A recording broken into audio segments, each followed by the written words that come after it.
afternoon. Yeah. The old man with the scar on his nose. He's a nice one. Yeah. He's got like small ears. And they're so worn. Zebra here and the wildebeest. Someone did ask, can we find Billy? Except they're in the thicket, the wildebeest. The zebra are too, they're about to come out. Giraffe as well. Three iconic species in one small spot. So, see if we can get up ahead. Excuse the power line. Came out of camp and I saw wildebeest cross the road in the distance and followed him. Group was right now next to us, but in thicker bush.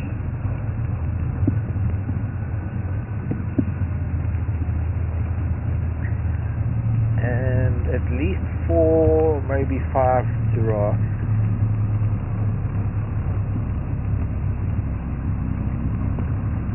Hello Zebbies. Why are your ears down like that? Oh, there's Billy sleeping under the tree with his parents. And surrounded by all the females. Can you get the little wildebeest before they stand up? Please. Is it a fairly clear shot through that gap? Okay.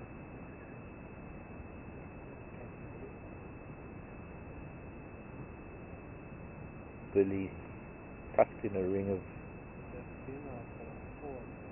She has got a four on her tail. Looks like she's got a piece of skin missing there. Okay.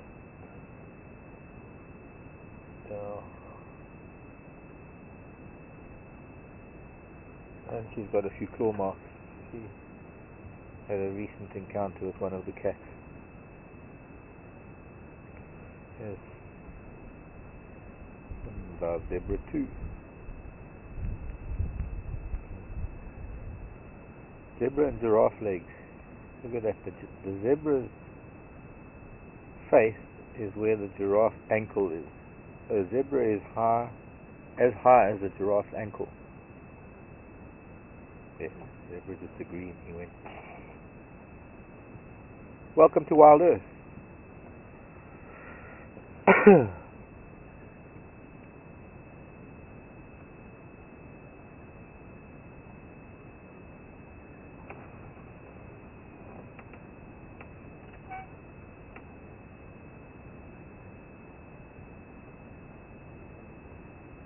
Let's call it Earth Interactive.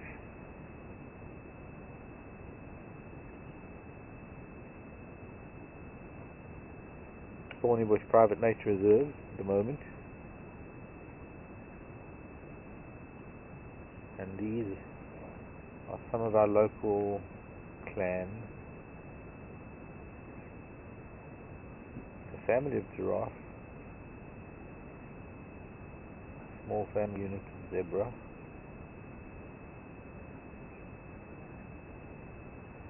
So far, only stallion and one mare, but he's not our normal stallion. Don't think. Maybe he is.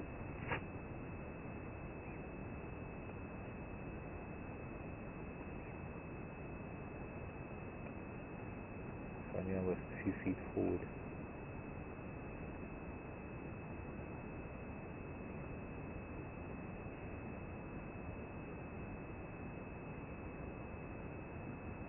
Yo.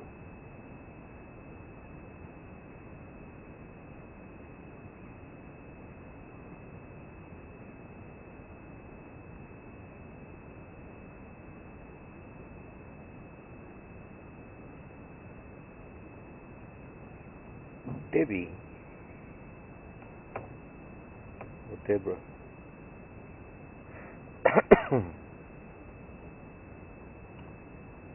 Can change position a bit. Unless we can get them again. Yeah.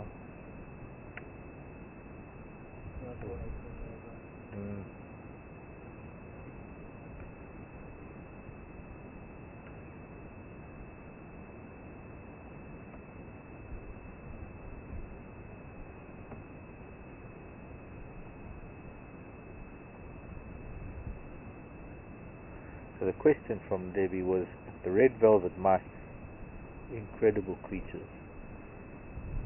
So now zebra crossing. Stop, look left, look right.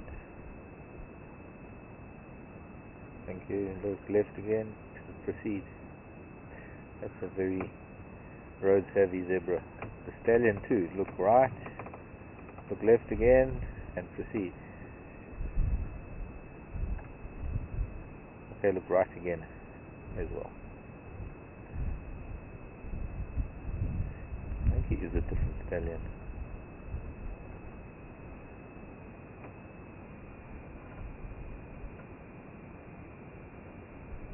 But Billy's fine, they're all tucked up.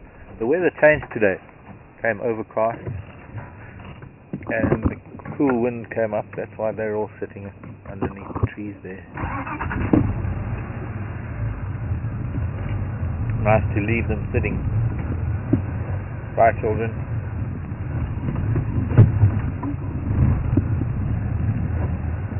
Young female giraffe that normally hangs out with the wildebeest and the zebra. And then there was an older female over here somewhere. And then there was another male, and then this very big male that seems to have just recently joined them. Because we normally see him on his own. Well, not normally. We sometimes see him on his own. We've seen him with a bachelor herd now. And now he's with this family group. There's an adult female. And here's the male that's normally around here. I think this is him. Or is it another female?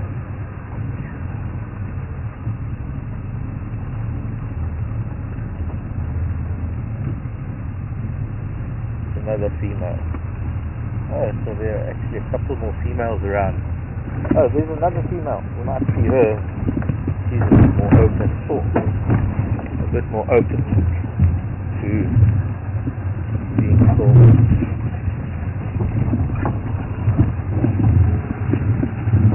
It's a beautiful big jackalberry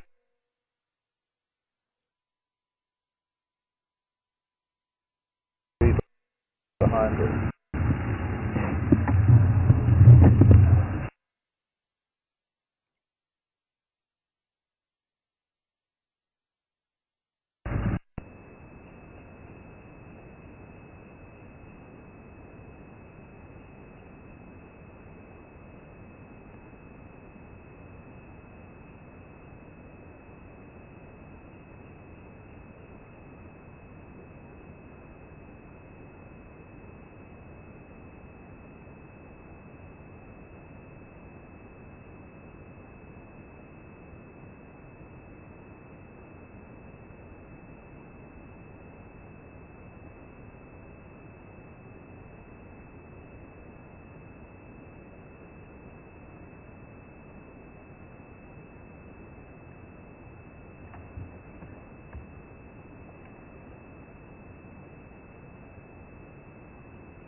So red velvet mice we were talking about.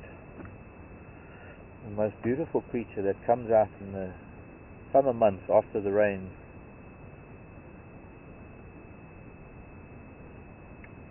When the water is still draining away, they just emerge out of the ground, sometimes profusely, sometimes only a few here and there. But I often see them on walks.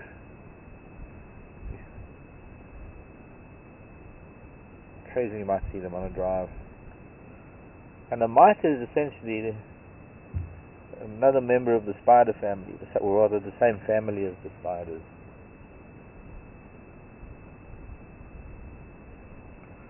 You get mites that are as tiny as a speck of dust, and you get the biggest ones are probably something like the red velvet mite. Which, oh, look, the strongest. There's something in the grass there, a snake or a mongoose.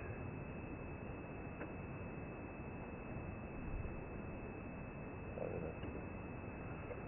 Not going to see it. There's a drongo dive bombing something in the grass.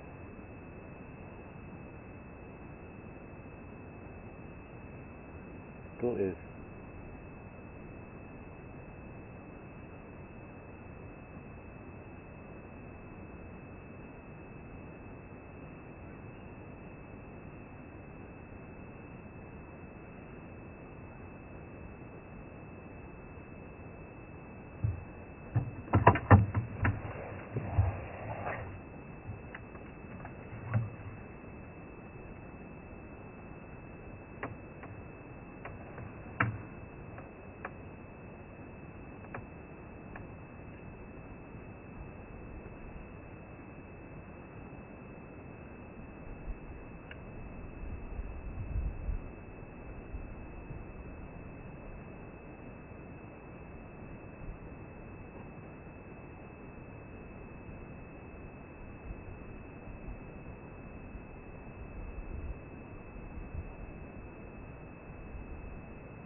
really crossing the road. I've caused consternation by getting around on foot. I don't know if you can. No, you can't get it around there. Two types of thorns at the moment that hinder barefoot. One is the tribulus and one is the Diceracarium.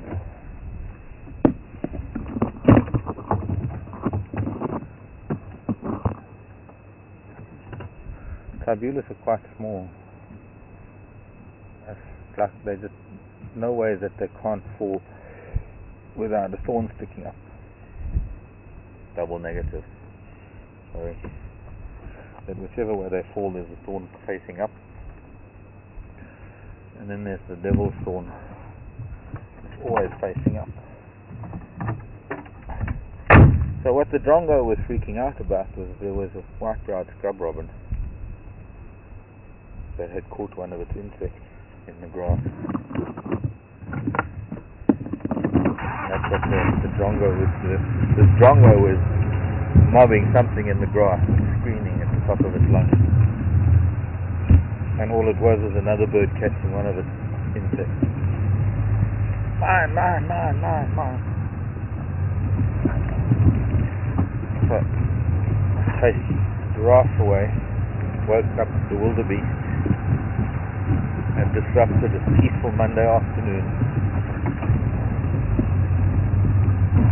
Fortunately, they don't know it's Monday. Fortunately, it doesn't really matter.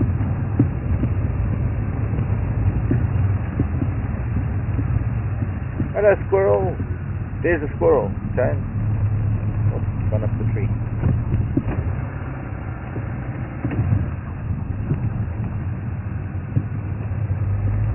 So we end up on the power line. This is the three-phase power line that brings power to these camps here on Ilkley. This is the farm called Ilkley where we stay, part of Thornybush.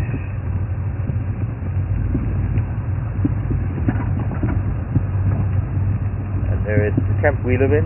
There is a camp called the River Camp, which is sort of semi-commercial, mostly a shareholders camp, private. And then there's the landowner's private house.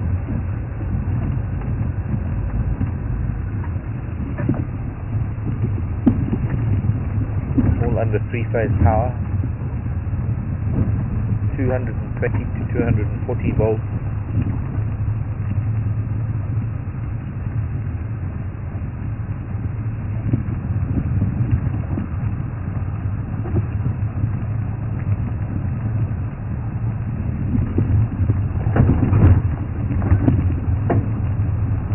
That's a 300, I think it's about a 300 kVA power line.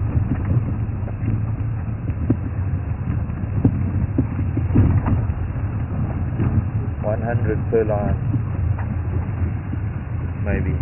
There's a transformer box. Should have the specs on it. So I think it's about 300 kVA.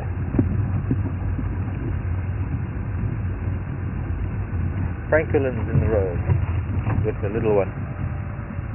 Yo, two little ones. Three little ones.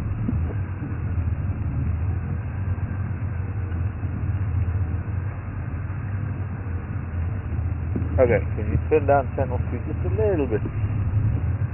So, hopefully sound is pretty good. It looks like a Franklin, we haven't seen much of them. With 3 chicks.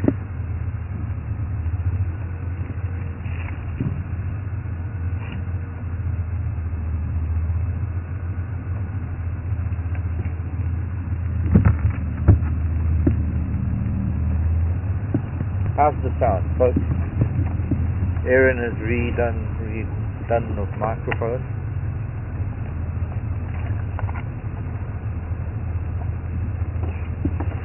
Started from scratch to hopefully get a better sound. We've had a few people saying the sound is too low, and a lot of the time I I can't really talk much louder than I am. I don't know how close we can get to those 4 Franklins, but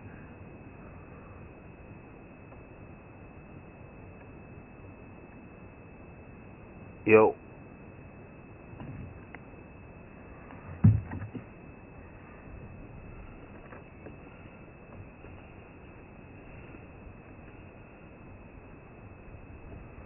What animal do I think is the most alert to danger? That's an interesting one. Hello, David. In Miami. Down on an island in Miami. Animal. Where's that coming from? I've only got one ear, so I've got stereoscopic hearing, so I can't tell where things are coming from.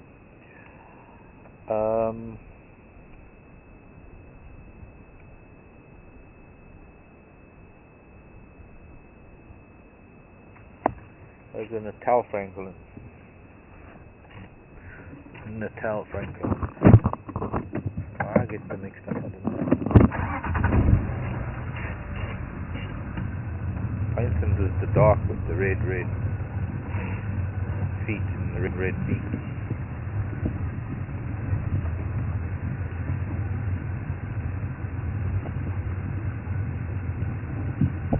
I didn't finish.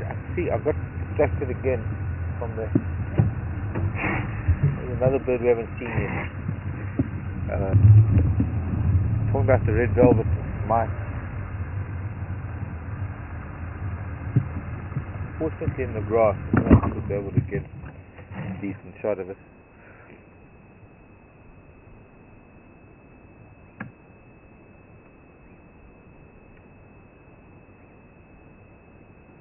The question was what they ate and whether they would bite.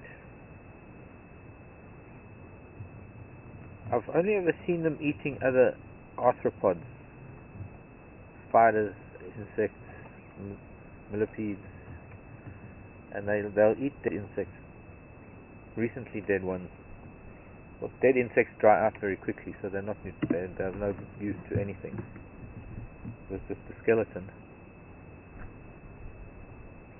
But after the rain, if there's something that has been accidentally trod on by a big animal, and it happens, especially us humans, we trod on things accidentally, sometimes accidentally on purpose even.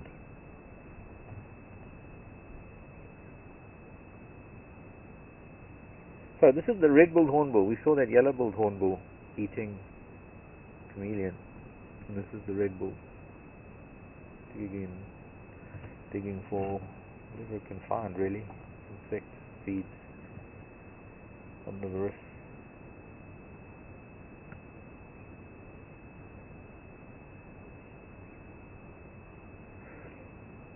And red velvet mice don't bite.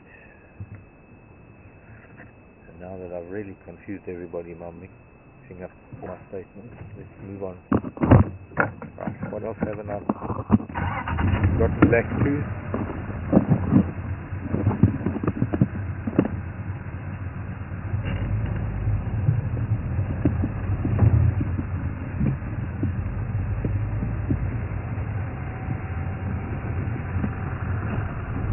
David's question. That's right. But what was David's question? I forgot.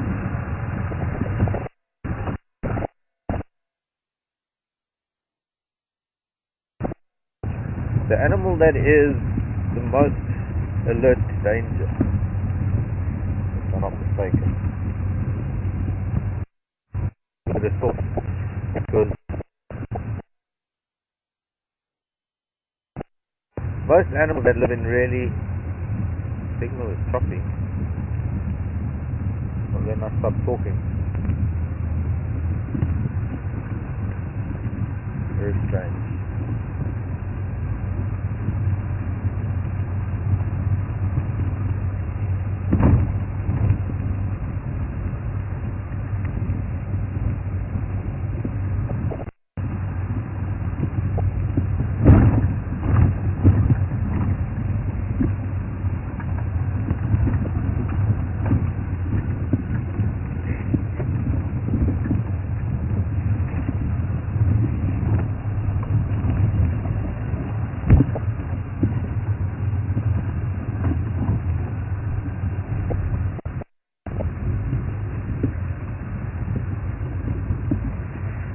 animals that tend to live in thick bush, I think this should be fine by now, the signal, tend to be a little bit more nervous, so they tend to be a lot more alert. Black rhino are notoriously alert and sensitive. Leopard are too.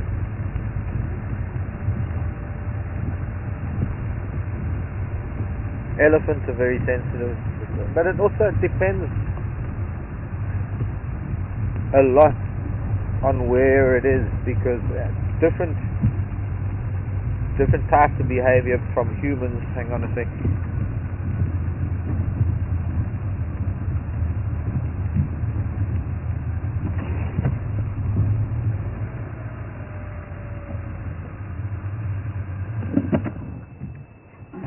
Day for dwarf mongoose. Hello, little dwarf mongoose. Probably got a lot of grass in the way.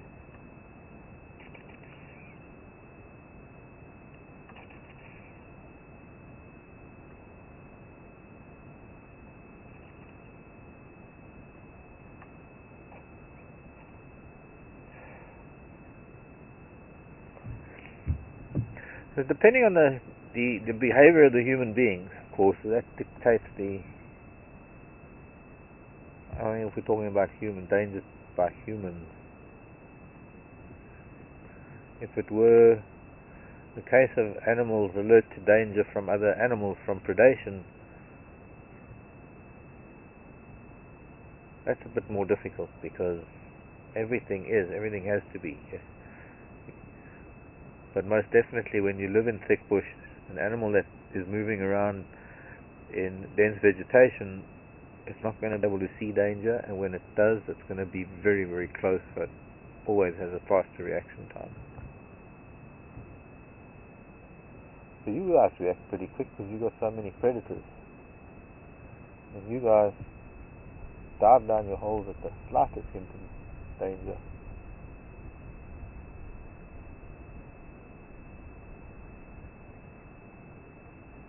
And you chose a burrow system that doesn't get sunshine in the afternoon. Better speak to the elephant about pushing the tree over. Give you some afternoon sun. And look at that protection above. Eagles can't come and get them. Suppose they've chosen it for its safety.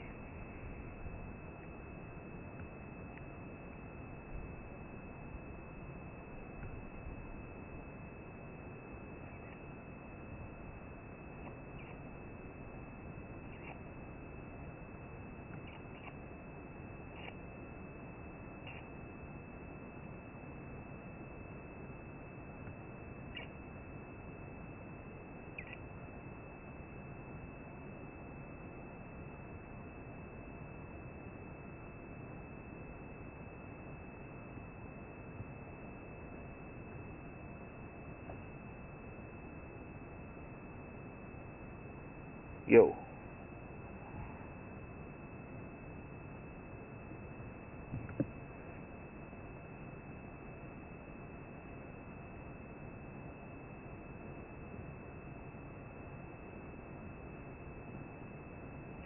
Hello, Clancy. Greetings back to you. Clancy saying, wonders if we've noticed that animals eat a lot more before cold front comes in. Funny you should mention that, because I was talking to Tony about the very same thing. Tony and Rob. Tony is the owner of a neighboring lodge where we went to drop Becky last night. And just last night I was talking to Tony about the very thing.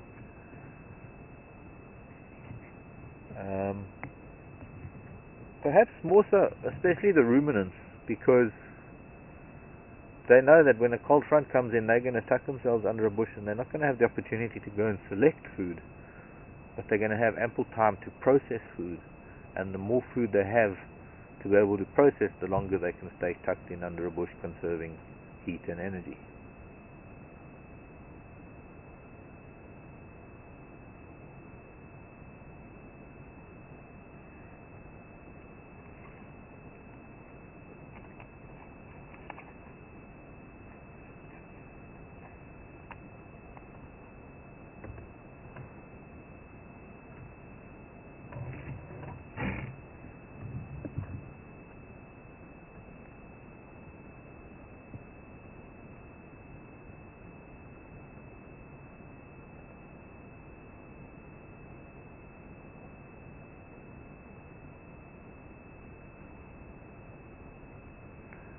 Yo.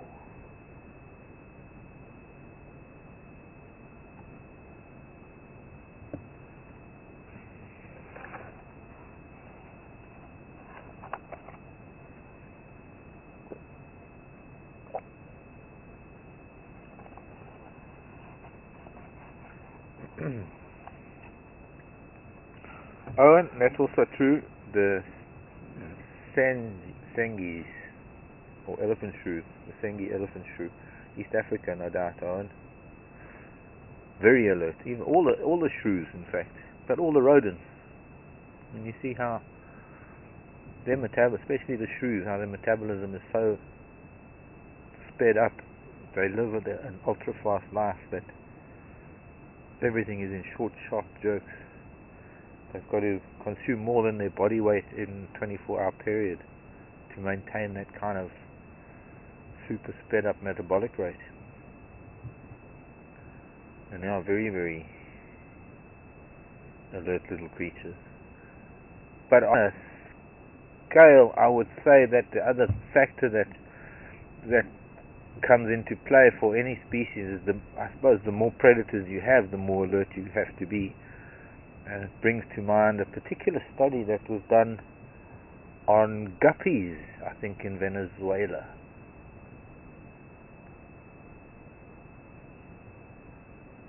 A study that was done on the coloration of the guppies and how there was this dichotomy, I suppose, of sorts. No, a paradox,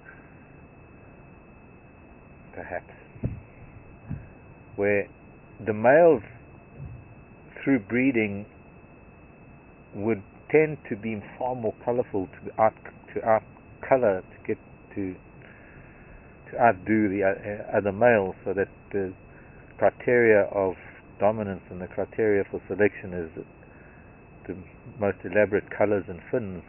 But somehow, if they got too colorful, then they would stand out too much and they would be caught by predators. But the level of predators varied depending on how far down the stream the guppies lived. So right up at the top of the stream near the snowmelt, where the coldest waters were, where there were very, very, very few predators, if any, the guppies were the most colorful. But as they moved down the stream, so you got salamanders and frogs and all sorts of other, and birds and other predators, so they had to tone down their act a little bit and become a little bit more camouflaged, so that by the bottom of the pool, where they had the most predators, they were the most camouflaged, and they would take on the same coloration as the pebbles at the bottom of the pool bed. Just listen to this little dwarf mongoose listening to my story about guppies and putting it to sleep.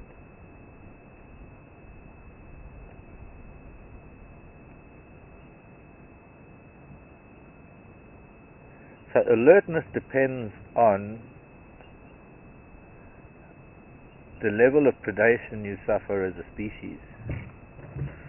The less, but it's open to discussion, because there's some species who do not have any predators, yet they are super alert. Bye bye, children.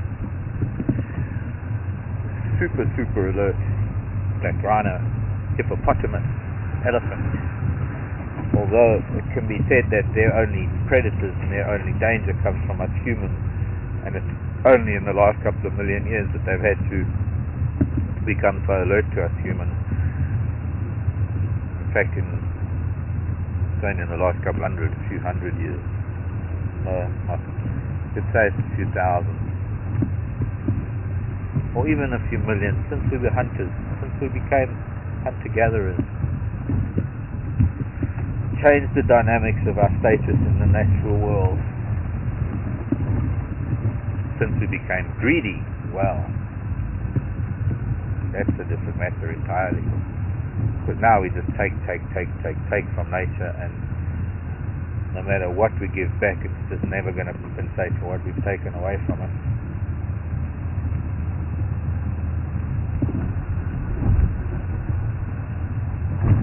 what was that famous saying? Clancy might help me there. It was the famous saying that when you have cut down all the trees and you've poisoned all the rivers and killed all the animals, what you gonna do? Eat your money.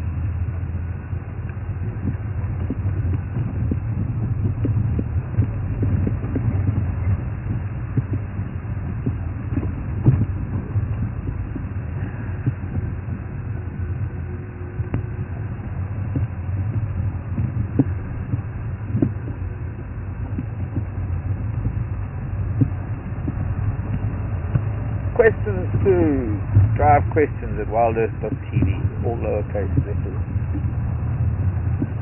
What are we going to talk about? Seems like we have this ongoing discussion about the most jittery animals, the animals that are the most sensitive to danger. Seems like it's a discussion that could go on and on and on, because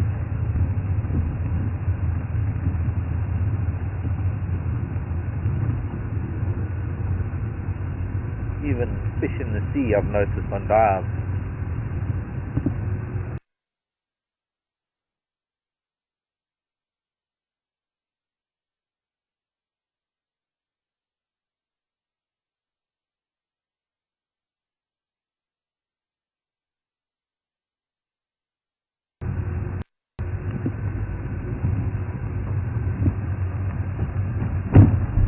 how about the more conspicuous you are, the more careful you have to be?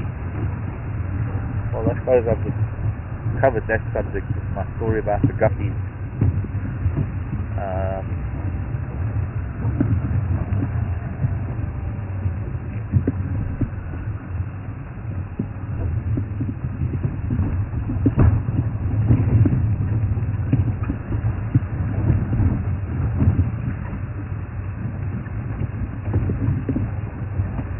So my question today, whatever part of the world you are in,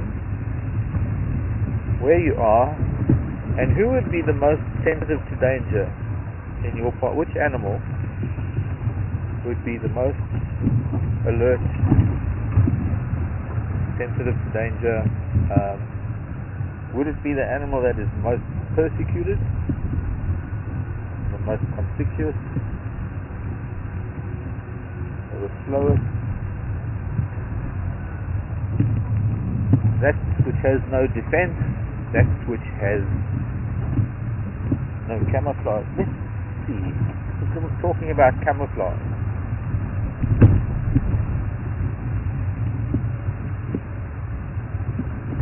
Camouflage and defense mechanism. I will take a sloth, for example.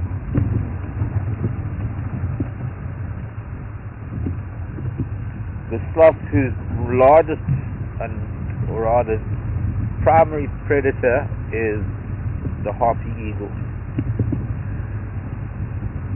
Yet the sloth has very little defense against the harpy eagle. The sloth is a very slow-moving, very calm, spaced-out creature.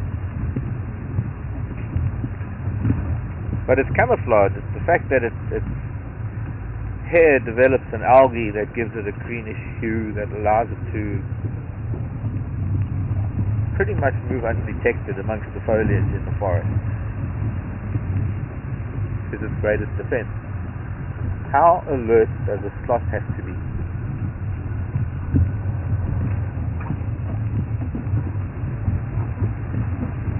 And then again, lion are pretty alert. You don't get much past the lion. But that's mostly because they're opportunists. So when they hear a noise, not really that they're afraid, they're alert, and they hear a noise, it's more maybe because there's something to eat. It all comes down to survival.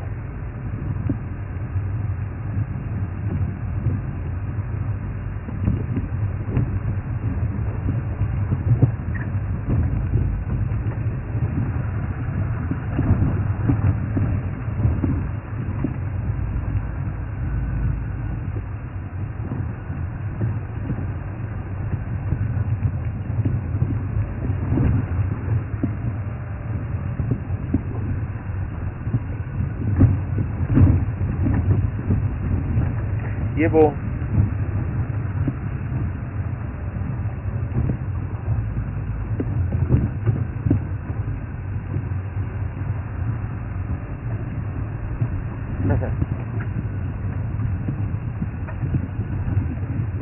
Yeah. Thanks, Fancy, for a reply.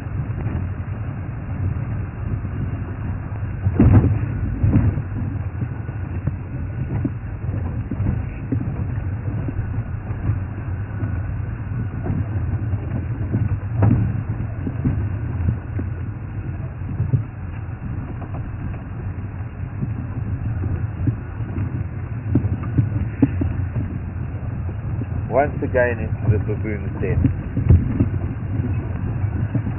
Once again we risk our lives. We risk life and limb in search of an elusive cat. Hold your noses and watch out for flying species. We're entering the baboon's den.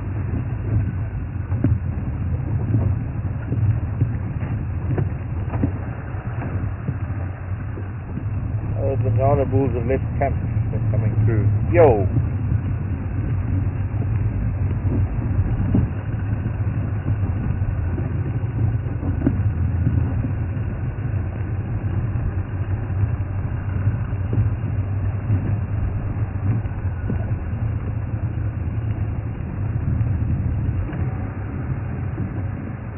Hello, Jerry. Here's another 2 bulls. We were inundated with bulls in camp today. Nyala, actually we were overrun with Nyala in camp today.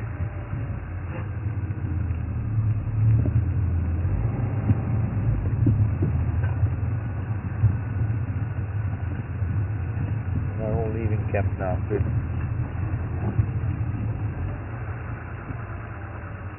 Guys get too used to it. Complacency is not a good thing. I suppose it's not so good into the sun, is it?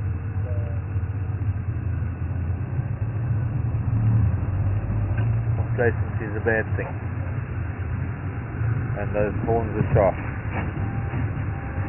Nyala get complacent with us and vice versa. And those horns are sharp.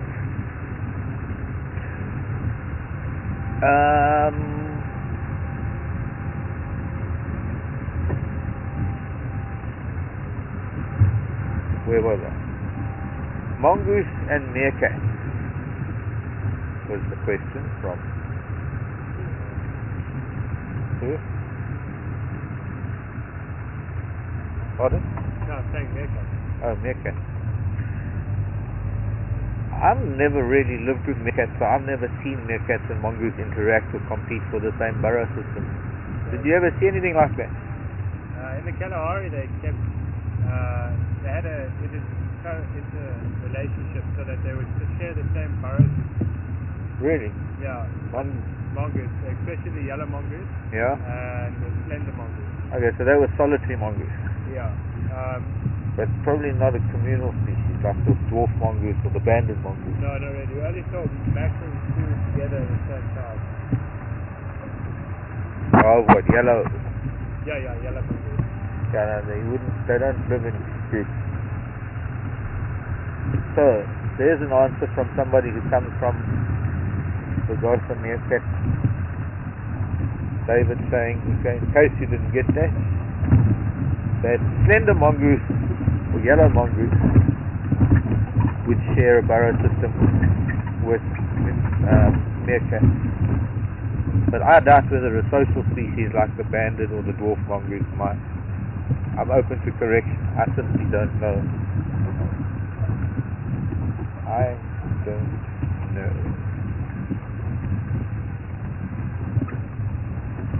I have only ever sort of briefly seen meerkat.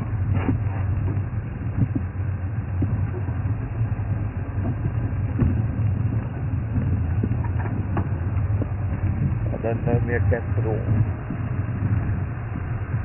nor the habitat they live in.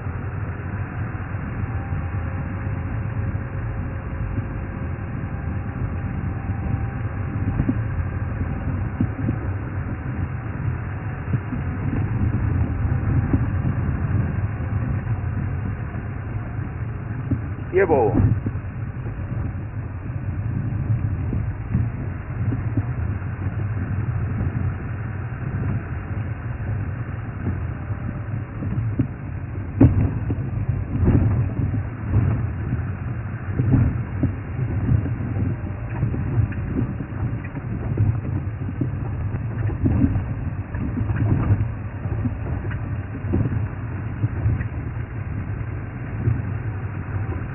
Okay. From Ellen. Oh, hello, Ellen. In Illinois. Hi, Ellen. How do I know when I get out of the jigger and I go on a walkabout that there isn't something behind the bush eating or sleeping that's going to attack me out of spite? How do I know? Indeed, how do I know? I don't know, Ellen.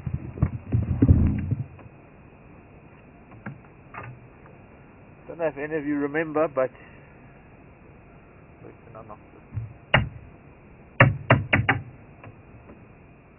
a long time ago, wearing exactly the same pair of jeans I'm wearing now, funnily enough, at Duma, Tara and I changed the wheel. Tara and I were on one of our last drives. I think, no, I can't remember when it was. I lost a nut. It's turned up at Thornybush.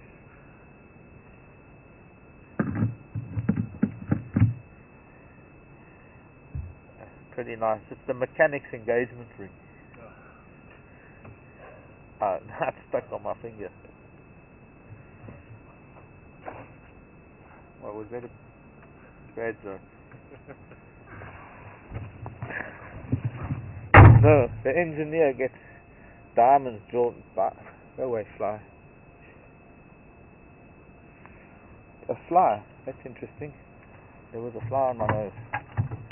First one I've seen around in a while. It's not going to be a fly for very much longer. If it doesn't go find somewhere else to play, I'm busy.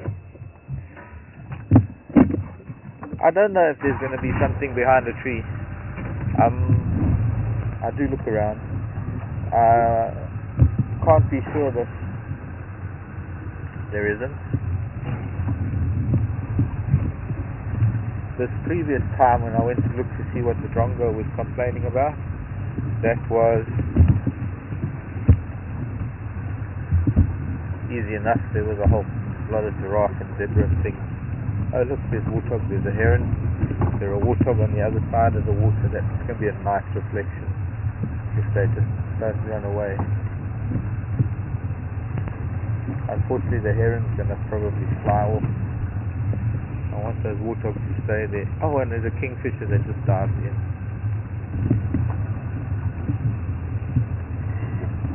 Oh, heron's going to the warthog.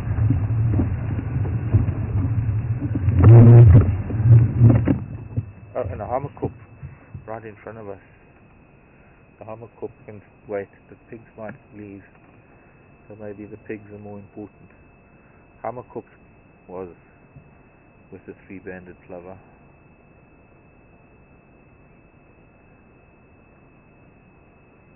Oh, it got a fish and it swallowed the fish. There's actually fish in here. I'd love to get a pair of waders and a big net and see what creatures live in these ponds, especially the species of fish.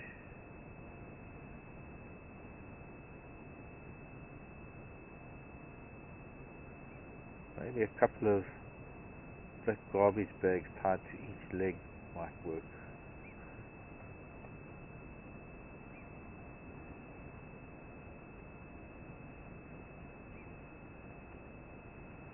And an old, in fact I've got an old piece of shade cloth. Then I need a big glass bowl or a little fish tank. Yes.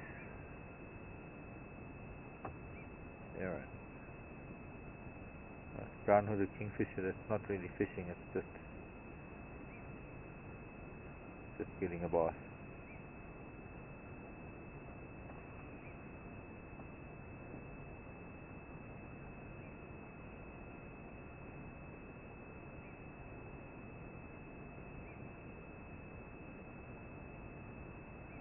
Thanks, Clancy. Just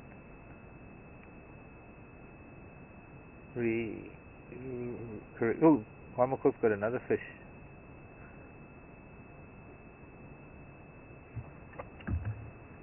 Dipping it in the water. There's a little frog.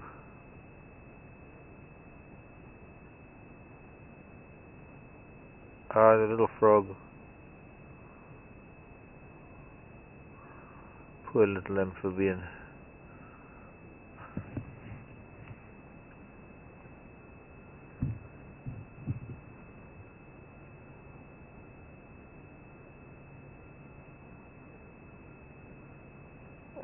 Swallowed.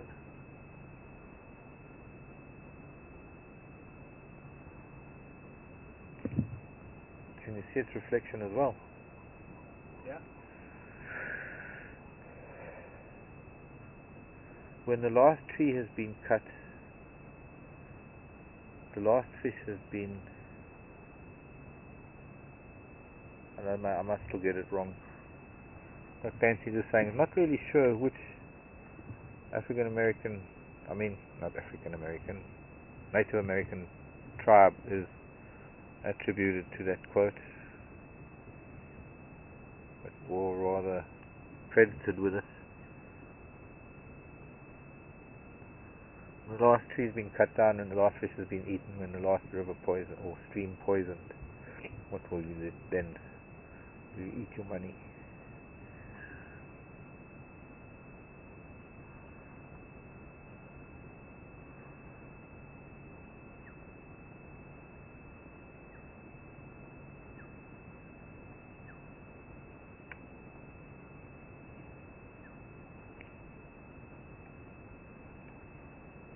So the piglets have gone. Yeah. The sun has gone. That was actually perfect light on that Harmacorp when it was eating that frog. I hope that comes out pretty well. So, who from Chicago?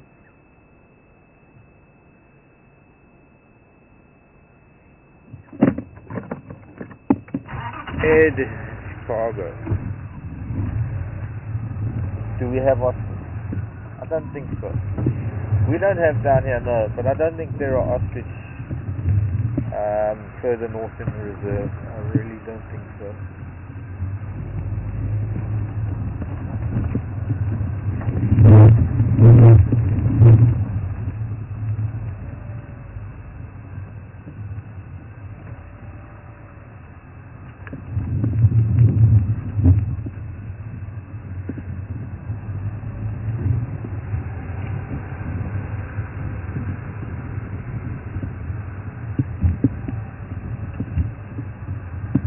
A little bit cloudy, a little bit grey. We're heading back towards the fence line because there was a cat that was around early this morning. Yeah, the piglets, look at that, all 6 of them. So now we get all 6 in one shot. We will if the adult female moves.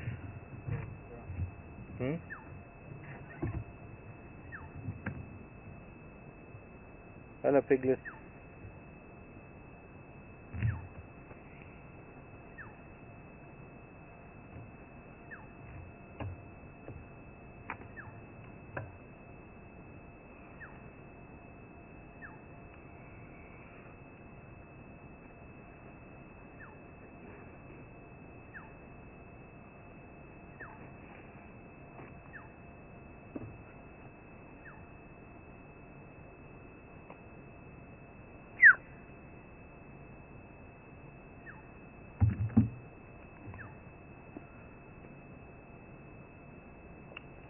Okay.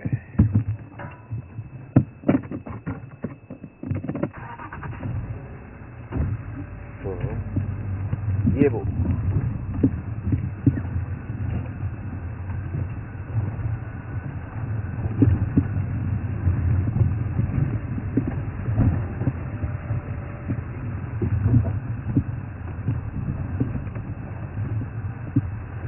Oh, hi Cindy.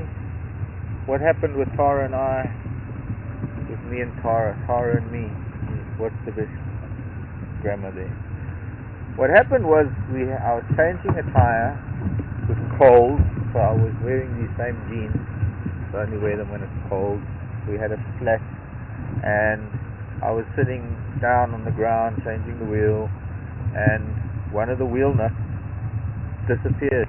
We dug for it. We looked in the sand. We looked everywhere for it, and we couldn't find it. I even went back to the same place and extended the search, and it was just really, really strange. It disappeared. Somebody sent me a picture of a wheel nut from one of the cams. I can't remember which one it was. Maybe it was 2 months ago or about a year ago, saying, is this the missing wheel nut? Turned up at the damn camera. Could have been. And then I've just found a wheel nut now. But obviously it can't be the same one. I was just joking. I was only joking.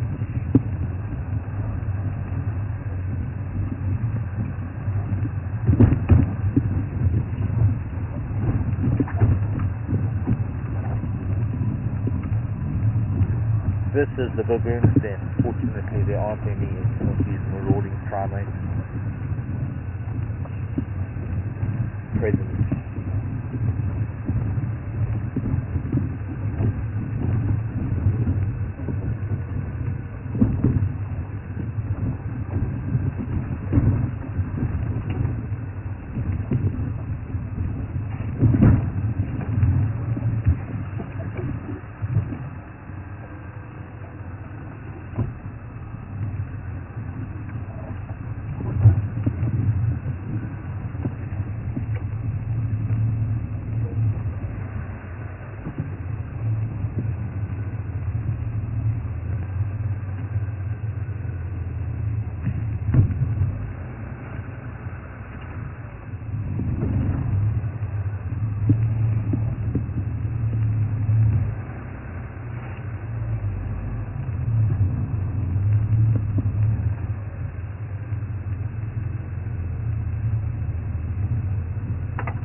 Well, these tracks are here, they cross the river. I don't feel like really driving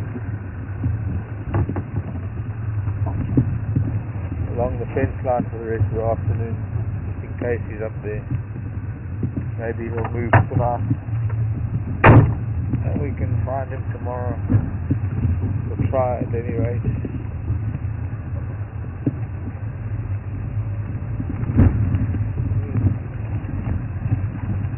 It doesn't know what it's doing. One minute it's nice and warm, the next minute it's chilly.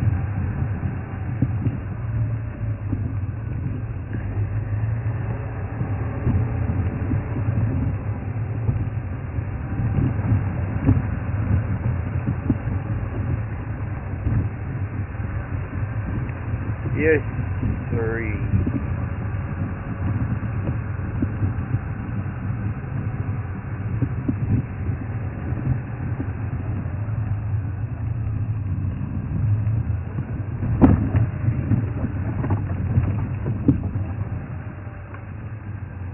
Okay, thanks MJ and Dia, both sending me that Native American quote. Thank you very much as well. It's fancy.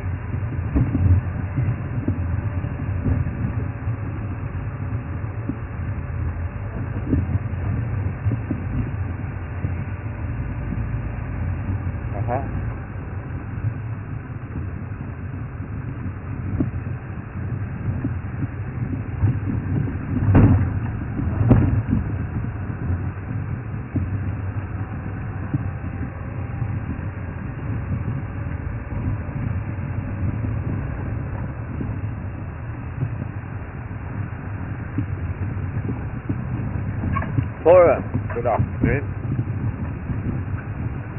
North Carolina. In Africa, along the coast, do we get Spanish moss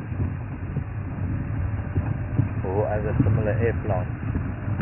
We do get air plants. I think there are a fair amount of them that are you find in nurseries that are brought in from other parts of the world. We get a similar type of lichen to Spanish moss. I don't think it's quite as lengthy and as, I don't know, it'd be nice to compare the two, but I know down in our Siticama forest, down in the sort of Southern Cape area, there's what we call old man's beard. There's a type of lichen. It's not a moss, it's a lichen. In fact, Spanish moss is probably a lichen, not a moss.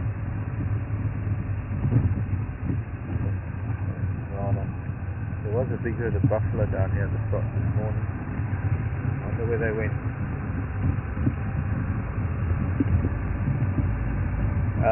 So, it'd be interesting to compare the two.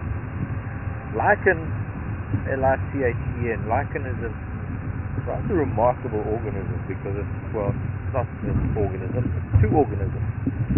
It's two living things living as one. Lichen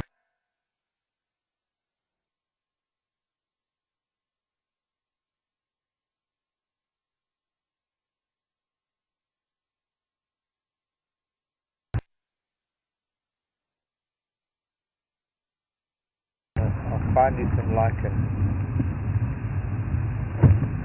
Lichen is a very important facet of any environment. It becomes a marker for clean air. If you've got lichen, you know that you have clean air. Although I dare say lichen, algae or fungi will mutate to accommodate poor air conditions, poorer conditions.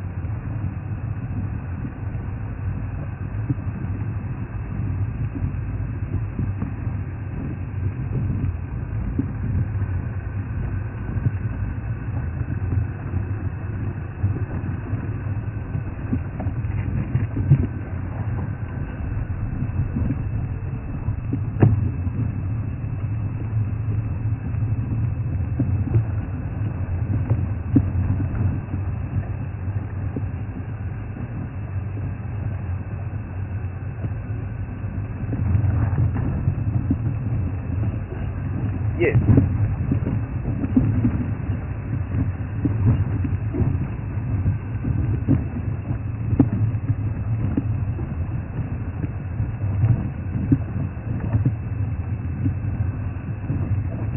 Hello, John. Baby. John wanting to know who's on camera. It is David. Ta-da. Aaron and Esty.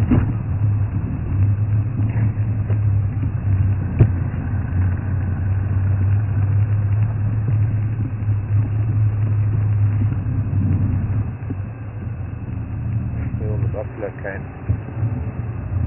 Some of them at least came this way.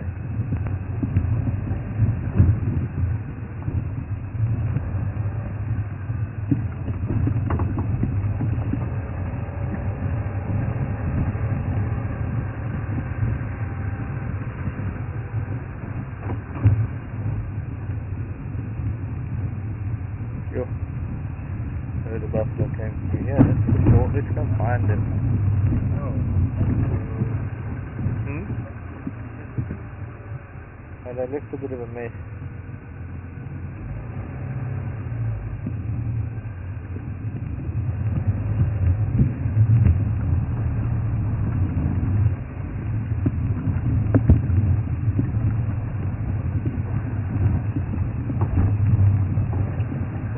They left a huge mess. Evil.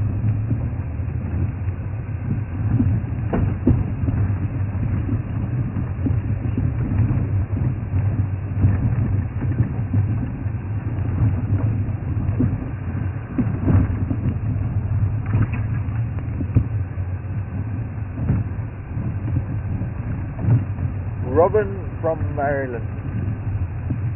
Maryland. How do you pronounce Maryland? Apart from elephants, are there any animals that mourn the loss of a family member? I would say every single animal, mammal, actually. The very fact that it is a mammal, the fact that it is carried its young in its womb, and it has given birth to its young, and it has maternal instinct to look after that young, it will mourn the loss of that young. Of course, we are so naive to think otherwise. Vain as well to think.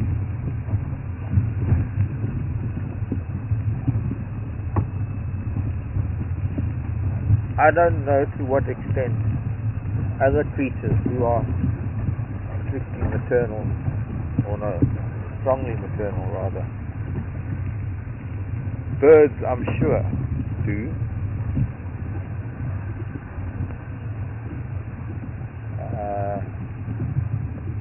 Have seen ducks and geese lose all their goslings, and they're not happy ducks and geese after that happens.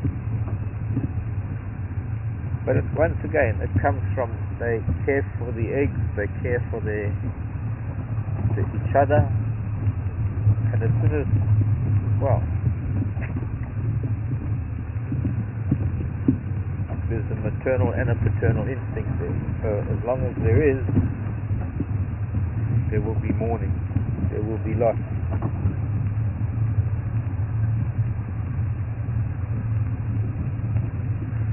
A baboon, for example, a baboon that loses a child will carry that child around indefinitely. After it has died, will carry that child around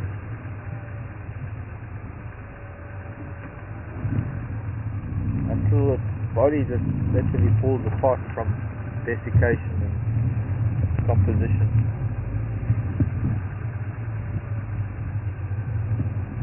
It takes a long time for especially young mothers to accept the loss of their children.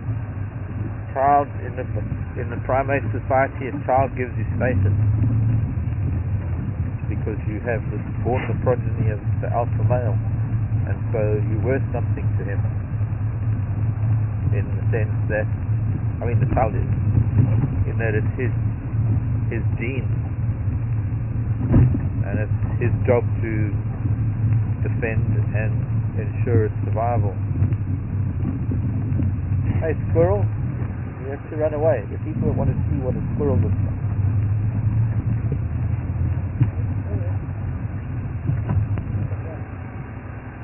Yeah, but it's not going to be useful, not amongst all those twigs. Get in there with the camera.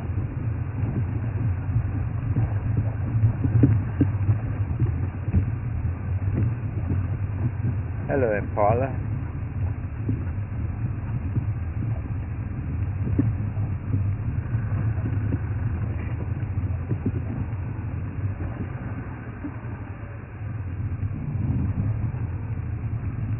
A lot of them. Both sides of the road. So which side are they going to choose?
Also, a little bit hidden.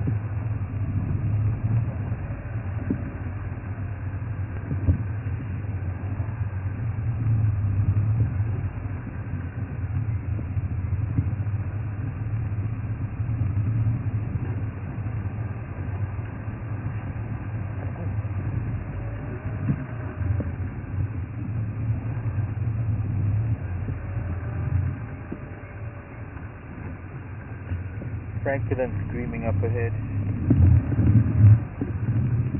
Might have something to do with leopards.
Yebo.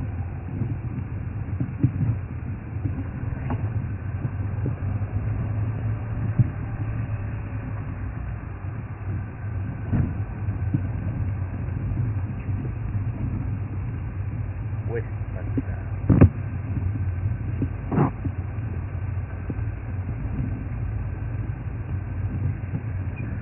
What about older members of the group? This is Robin again. Older members of the group who have died, does the rest of the group mourn for them? I'm sure they do. I'm sure because they've been part of the group for such a long time, and especially in some groups where they become the guides and the teachers and the individuals that are the pathfinders, like buffalo, or especially, okay, we're not talking about elephant, hey, taken for granted that elephant do.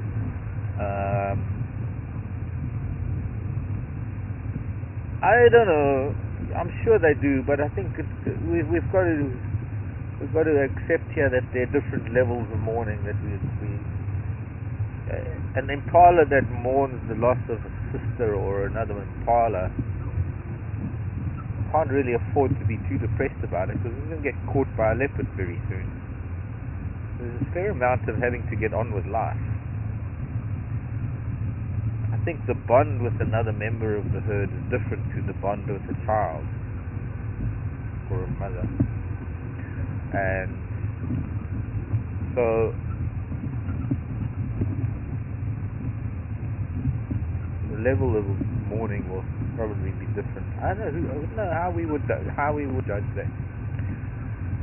I can tell you though that many females have lost their lives because they mourned the loss of their child and they haven't been able to accept its loss, and they have stayed in the place where they've lost their child to a predator to their own detriment, because they then get caught by the predator, and vice versa. Youngsters that have lost their mothers to a predator don't know what to do, and so they are then taken by a predator, or the same predator. Even to the extent that certain lions actually do that. They'll kill the calf and know that the mother is not going anywhere. Snack on the calf for a day and then just bring down mom. Or if they bring down a female, they know that where the next meal is, and they invariably go straight for. There is a yellow spotted Nicator, or is it a female cuckoo stripe? You see that yellowish one? Oh, just there. Yellow spots on the wing. Aramark babblers underneath her. Hope we can get a shot of her. Oh, just gone through to the back now.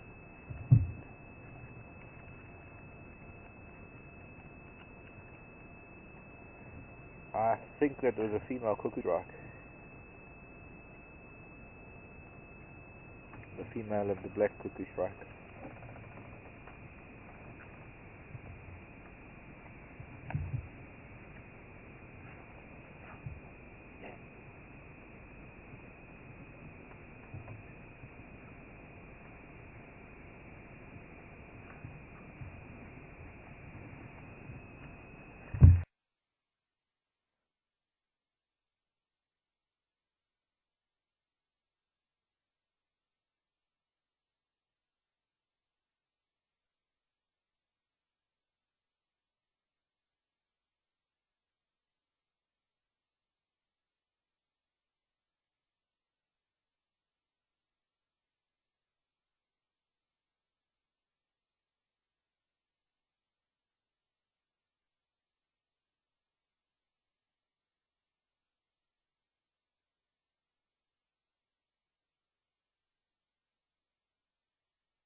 high.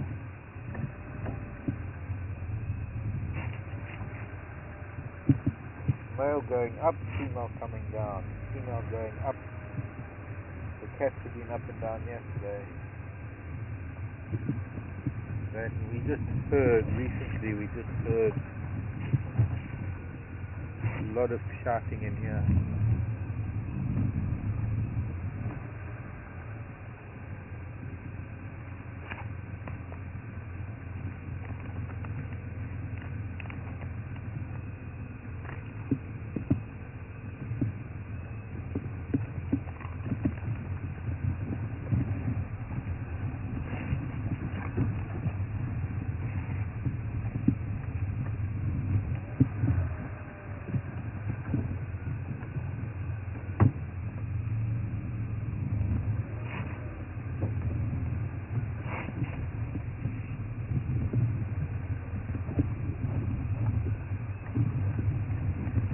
Look at these patch of sand. There are footprints here, which means Hunt's here this morning. It's nice to see if these tracks are on top of his.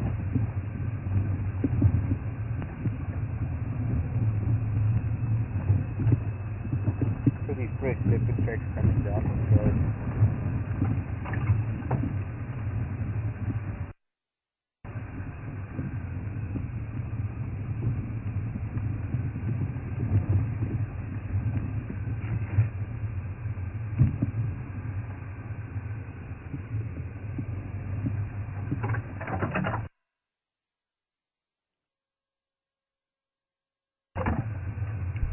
Anyone know if Hannes is driving this afternoon?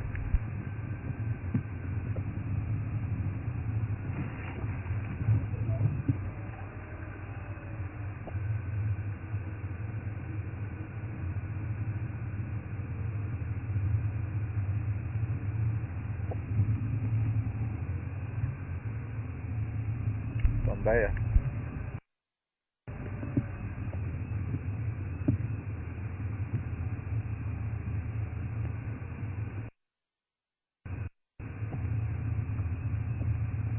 Okay, copy. There are tracks of them as you're heading south on Strict.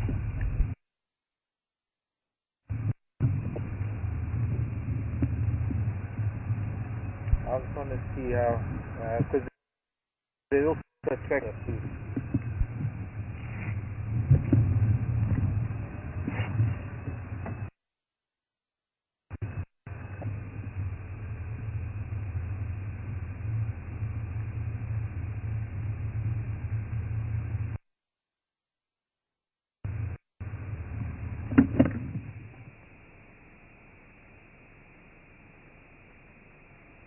Okay, copy. Yeah, I'm trying to drive on the side that not obscuring using corners.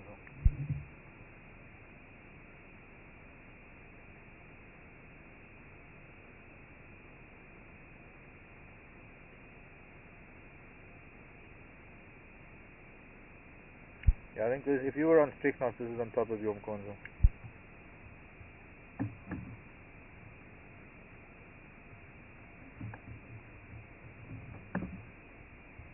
About halfway, about 200 meters down from your lake.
Okay, copy.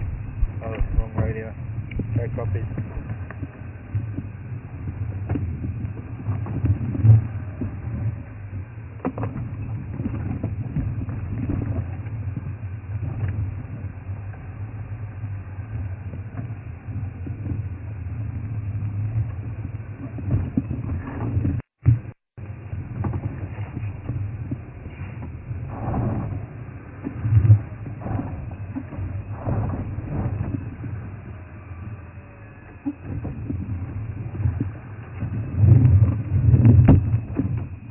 Come on, you good.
Yo.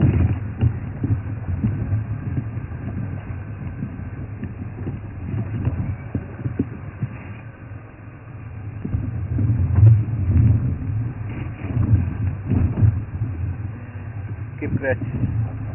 Turn.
Hannah's coming.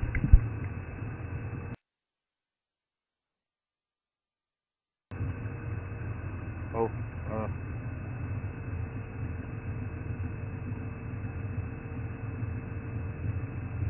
sorry, go again.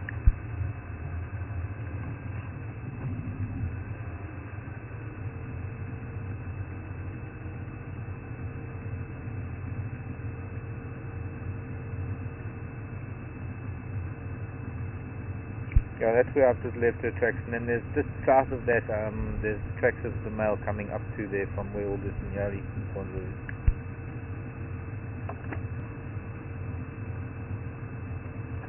Yeah, go.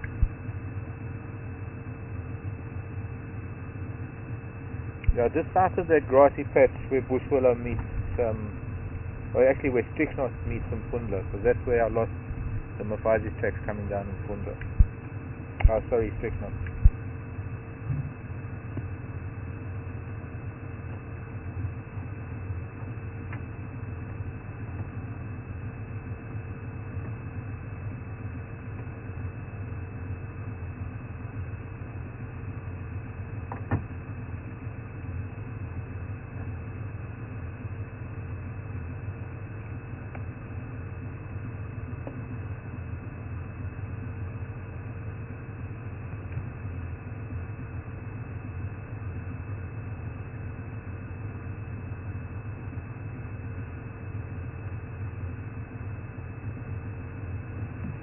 Okay, copy.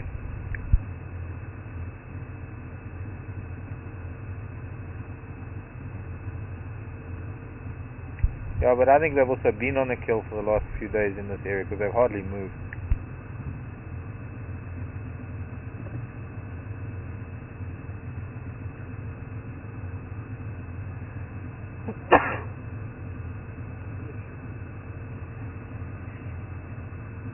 Now this morning the Mpene were actually going into those trees on the other side of the fence and colouring towards the opposite bank on the other side of the fence.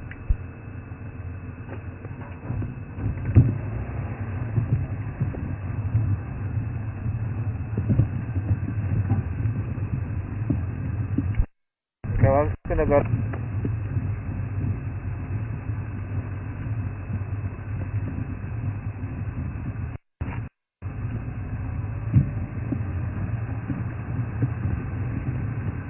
Excuse me, sneezing, and pardon for that.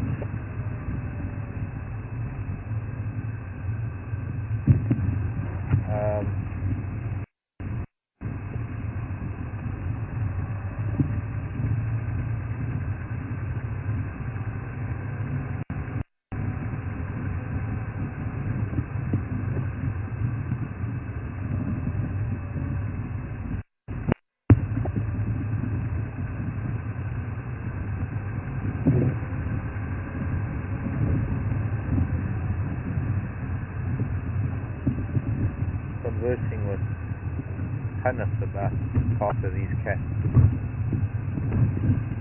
So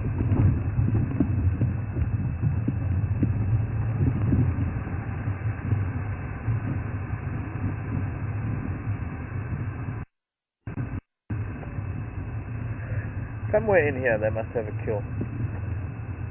And there must be another kill because I think they've been on a kill for the last couple of days already. They haven't moved those cats at all.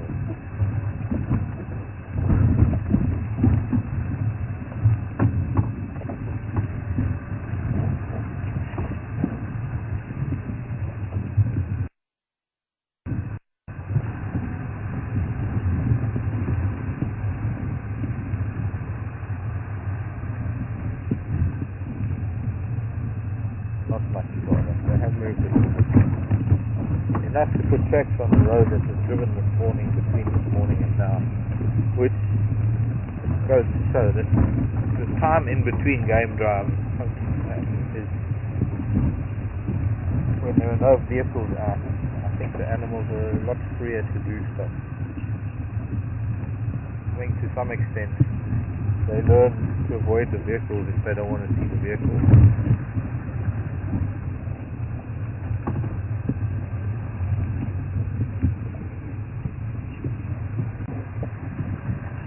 Yeah, boy.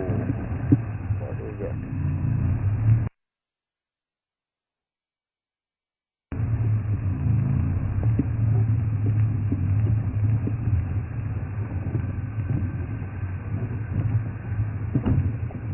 Hello, Cindy. Do baboons have a specific type of tree for sleeping in? Not really. It has got to be big, sturdy branches. It can be a thorn tree. It can be a jackalberry.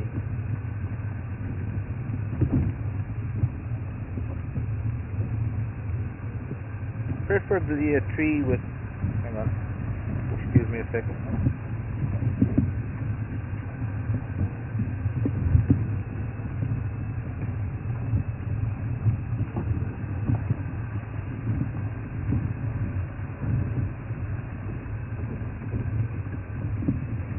Eventually a madhouse up north of Hamilton, north of the parallel.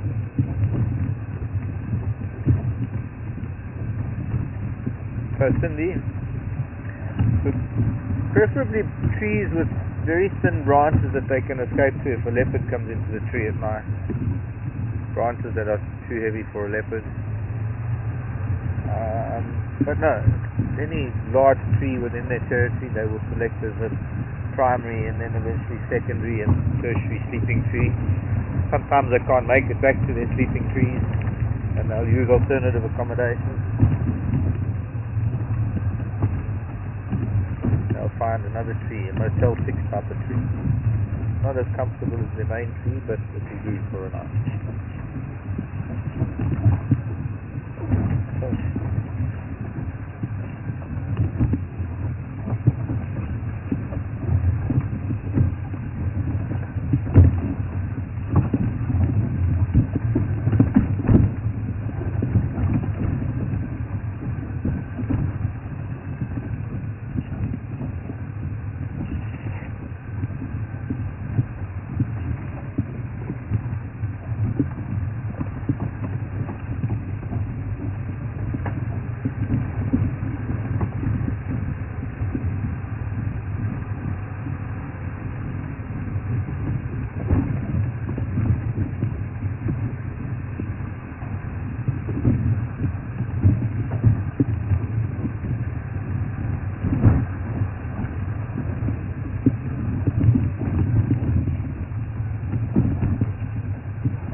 Get underneath the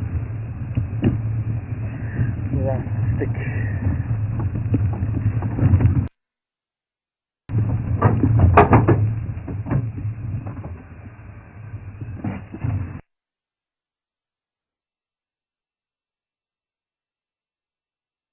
No. Thanks. Okay. Need to take a wider berth. Back wheel tilting the antenna, dropping at 2 inches, a matter of 2 inches. Well, so how's everybody's Monday so far? All good? Fine sunset.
There are cats around here somewhere. I'm hoping by going slowly we might see something in grasses, or conversely that we might hear something, an alarm call or a sound.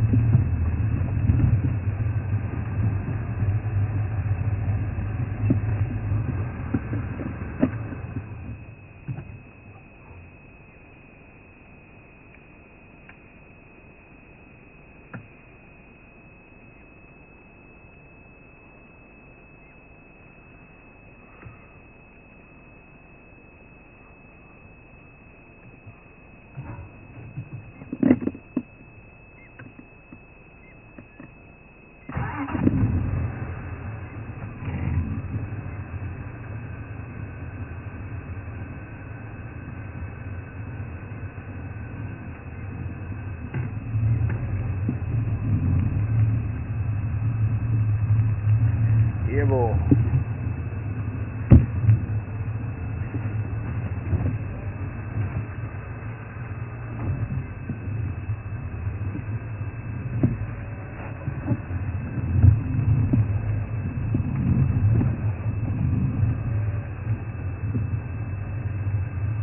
Hello, Clancy. Subject of wild dogs. Clancy wants to know if Thornybush has wild dogs and whether they are a threat to other wildlife. Well, now, I think, Clancy, I need to clarify something.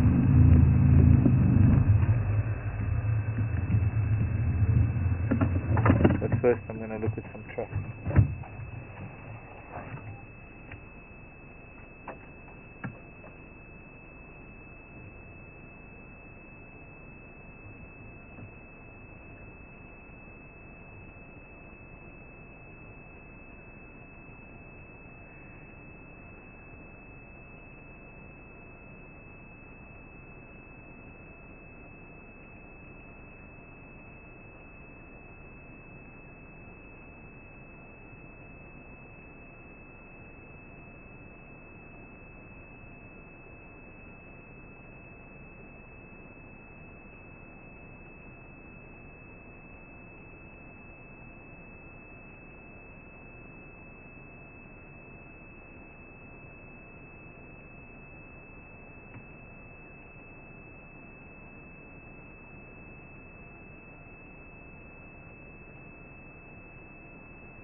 Clancy, there aren't any resident wild dog here at Thornybush, but there are some wild dog in the Timbavati that come through into Thornybush. They were here the other day.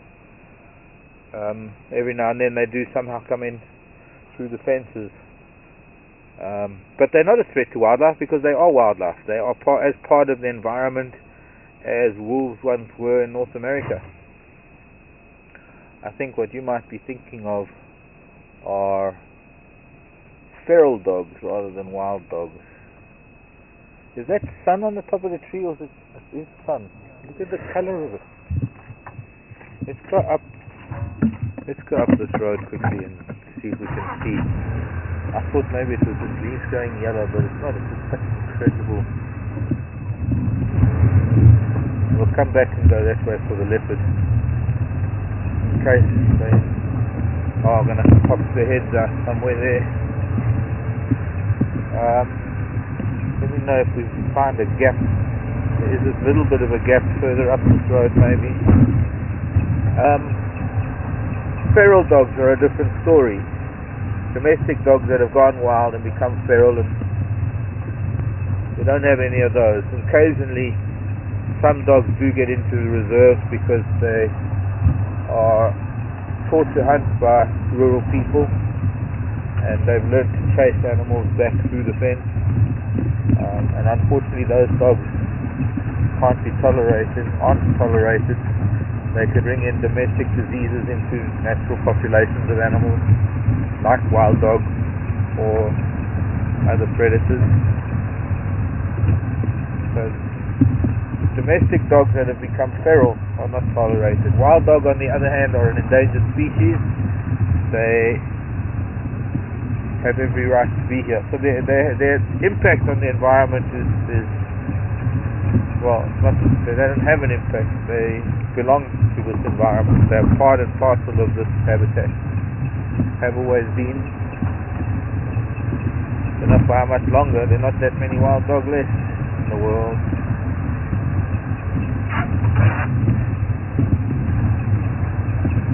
Maybe here we'll be able to see a bit of the sunset. No, maybe not.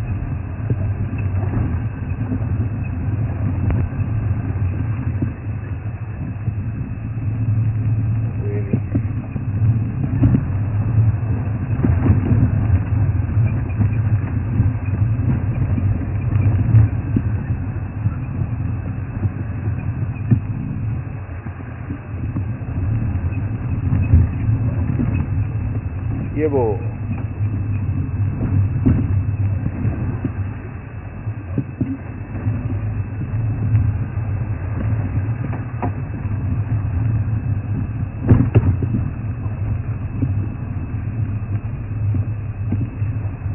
Hello, Norm. It's Norm in Tennessee, I think. What is the territory range of impala, and does the male roam his territory, marking his scent? It would be nice if we had that dead stick in front of the sunset. But we've got not that one, not going to work. That one's too concealed. Norm, not really. They do have a home range impala. They don't really move far. It's probably a few acres, maybe 20 acres at the most. The impala will roam, depending on where the water is. They might have to walk to get water. They are somewhat water dependent. The dominant male only really marks territory and has territorial urging when the females are in estrus. Outside of that, which is now for most of the year, they just join up with bachelor herds, and the bachelor herds move around also within a small home range, or relatively small home range.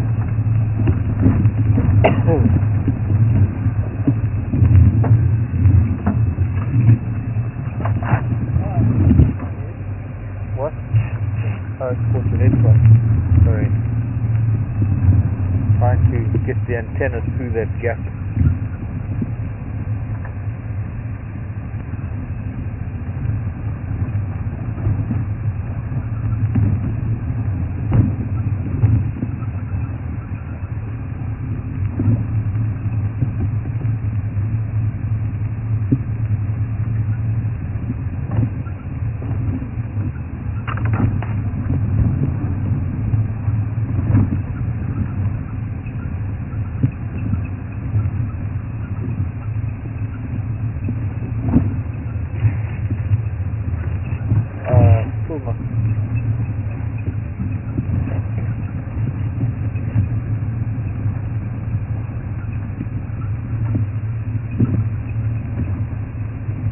Where are we going to get to see the sunset? We're on the top of the ridge.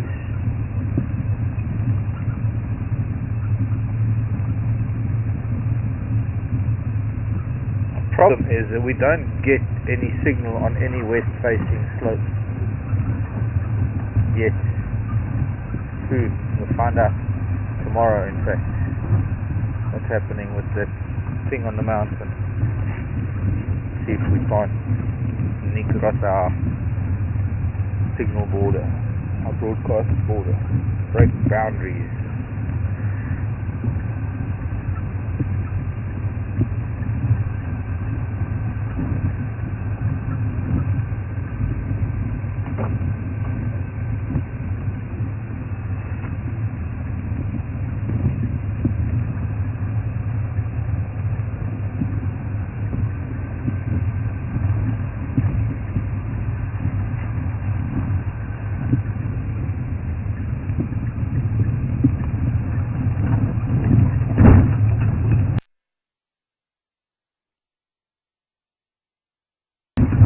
video.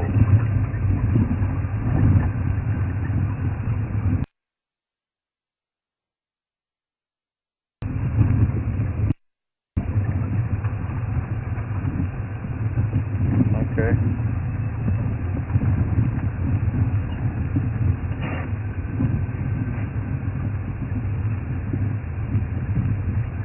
Thank you, Sarah. Sent me a sunset photo from the safari in Botswana. Thank you, Sarah.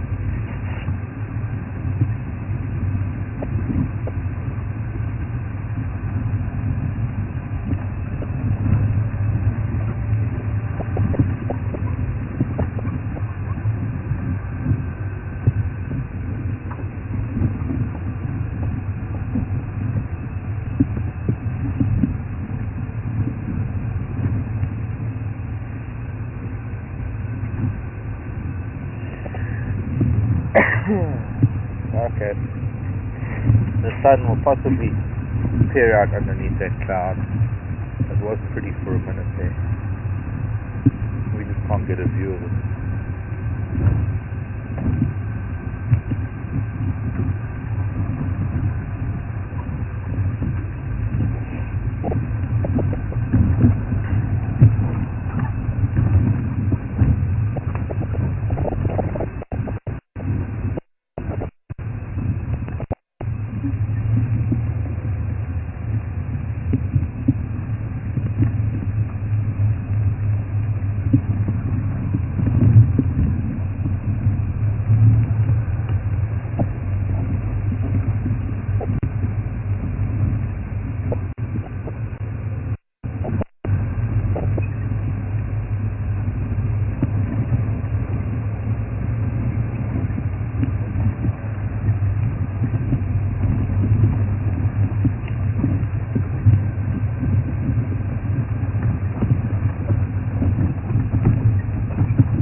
Got a black toolbox now.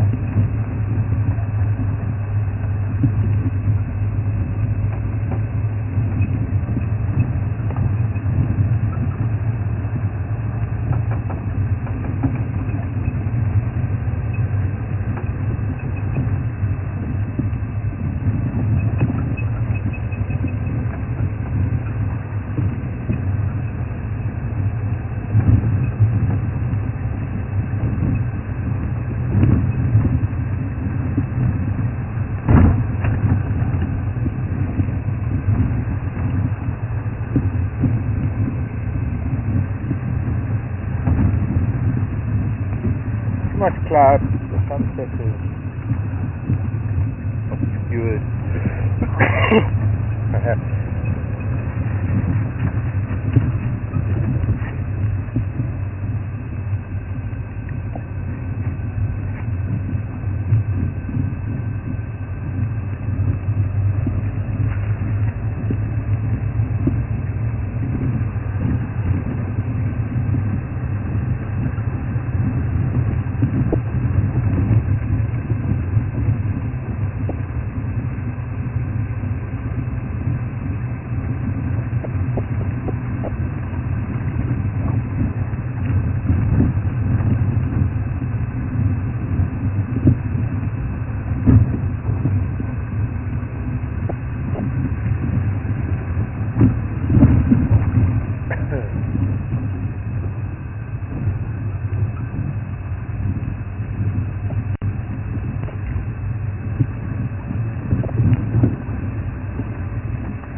Go ahead, Anna.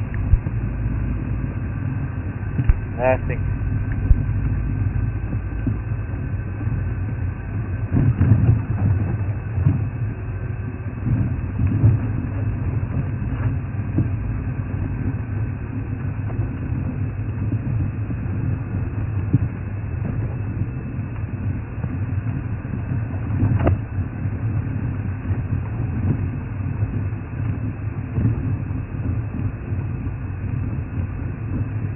Okay, Rob, you should know that bit by the like the back of your hand now.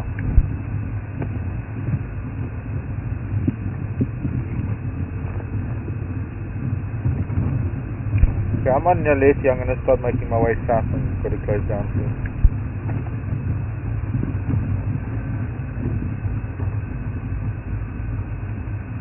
Do you want me to check any particular road down south?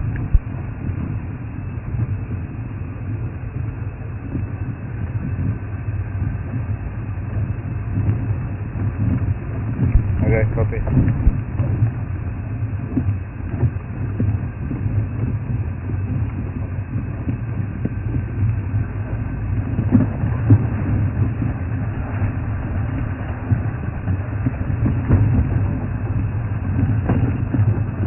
There you go.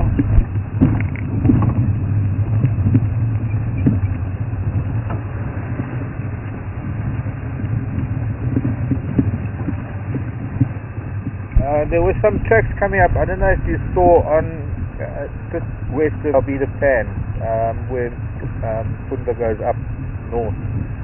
There was a lot of Inyarium corners. Just north of that, heading up to the junction with Big Knot. There were some tracks heading up north there.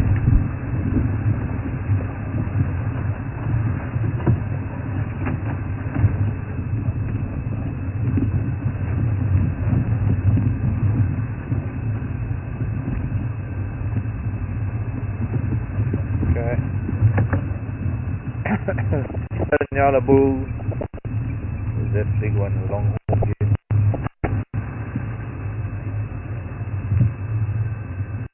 So you weren't here. Okay, well just why don't you go and hide away?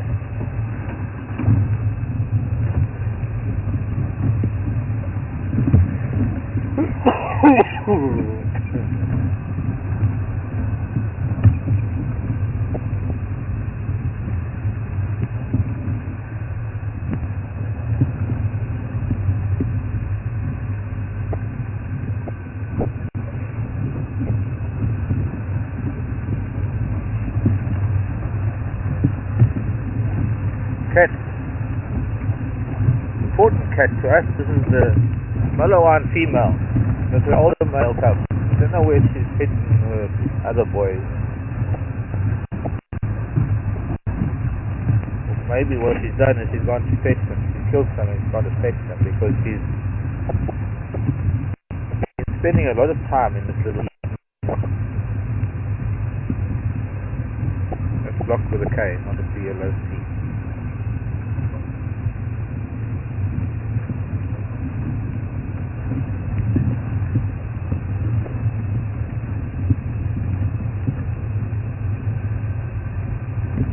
This is part of the highway. In my plan all along to just amble along this entire length of near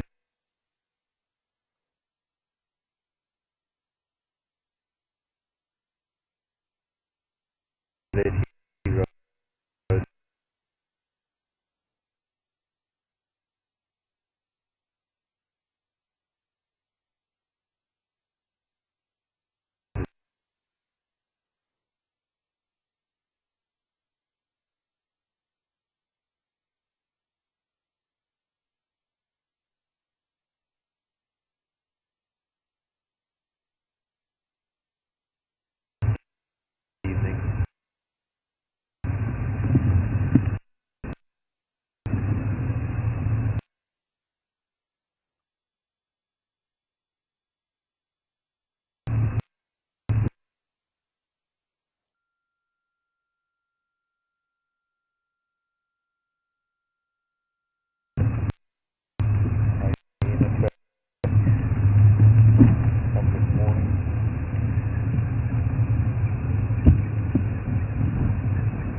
days been without leopard guys. They had a leopard way up in the north. And one of the guys was tracking another leopard north of here. This is the northern part of the south. There's two north as far as we're concerned. There's the far north where it's so far north it's a different planet. And then there's the north that's just south of our broadcast range. The official northern Thornybush is on a different radio frequency.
Out,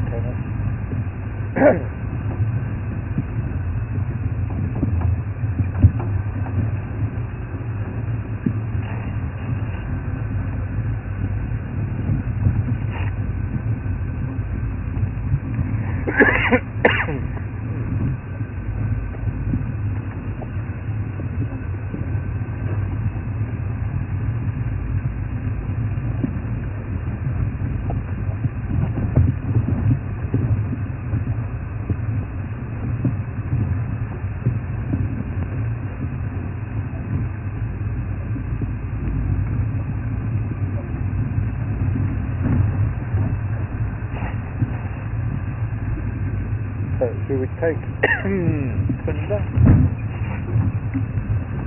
And this was saying I should take the fence line.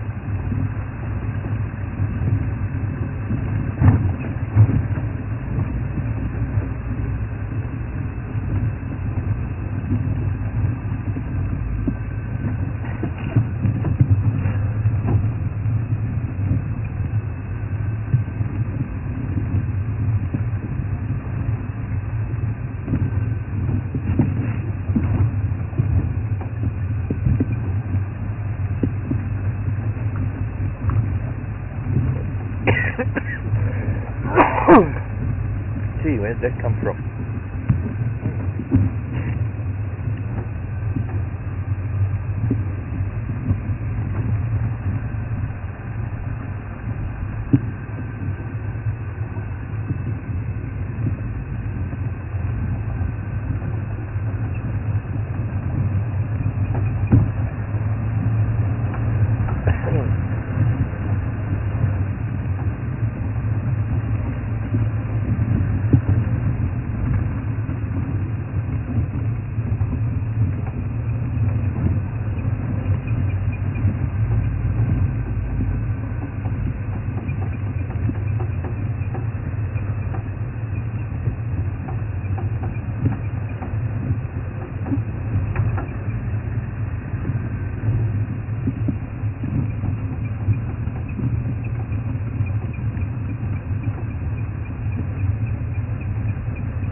Excuse me.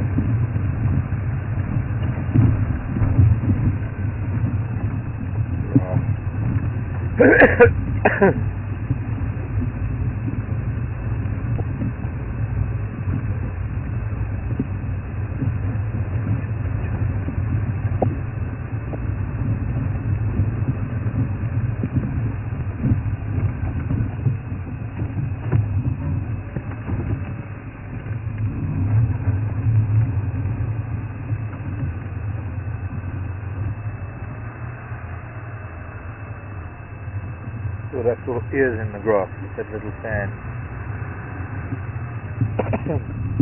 There was leaves. I need to put on something warm.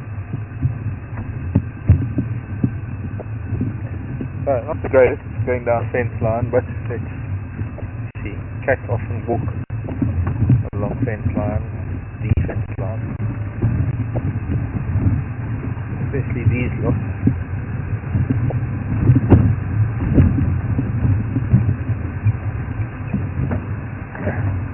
Just got here now.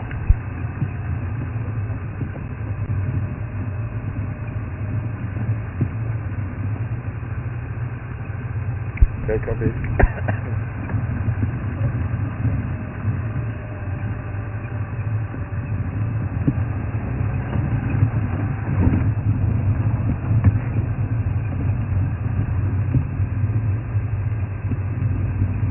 Alright, copy then.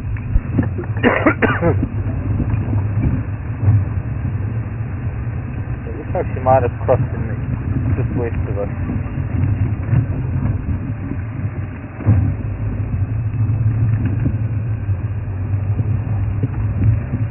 It's getting dark now. Good track. I wonder why. Coughing after.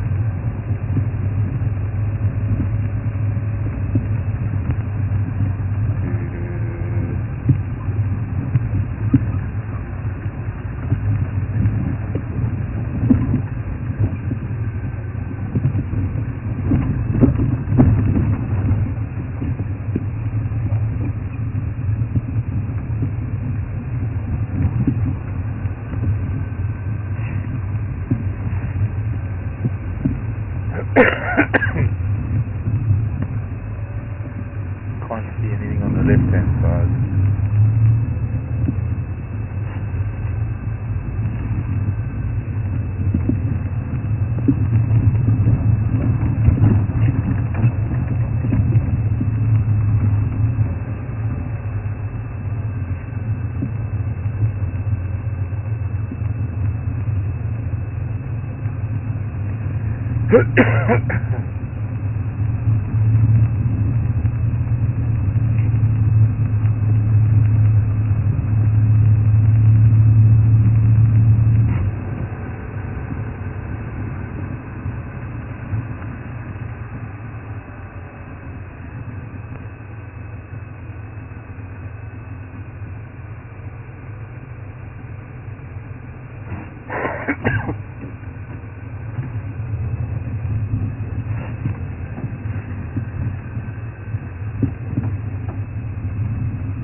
Come, cats, be kind to us.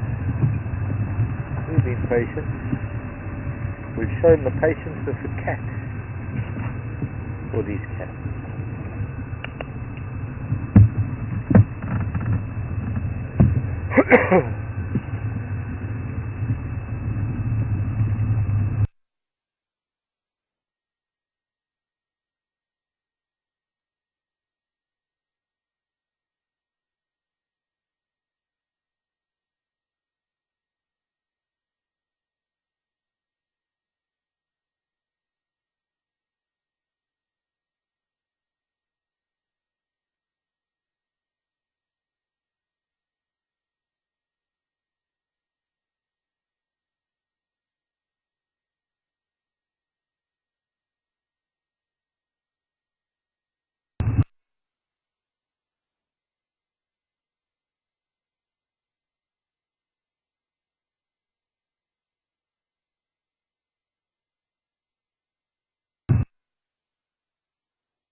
I suppose the one thing about the fence line, don't have to look left.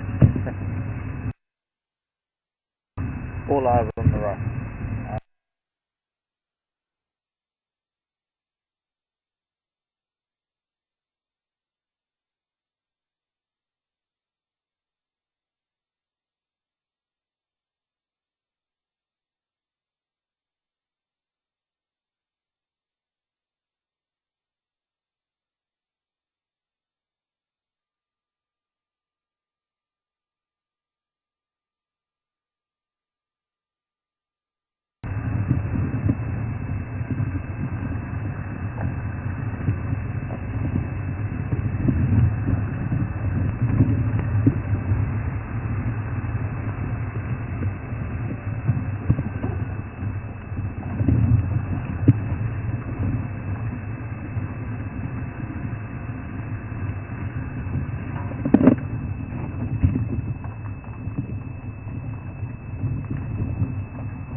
Come on, go, gravity.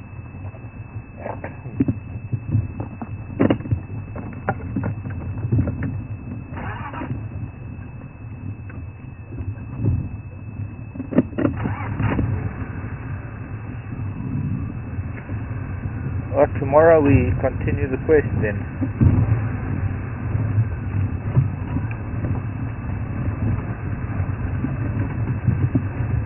We'll try and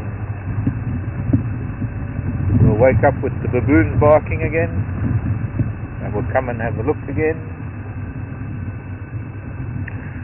and who knows, maybe tomorrow will be lucky. I know, eventually we will be.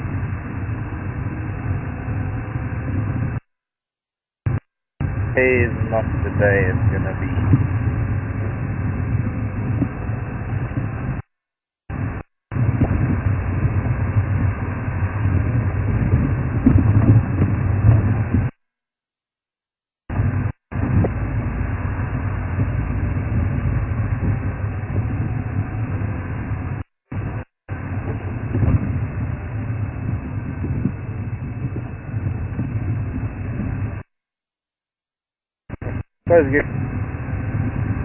Well, I shall say goodbye, albeit from the fence line.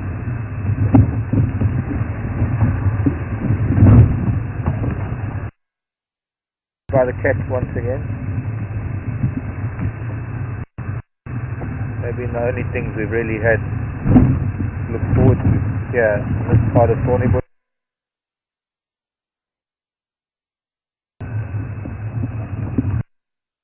Camera, Aaron and FT. That's the Thornybush Private Nature Reserve.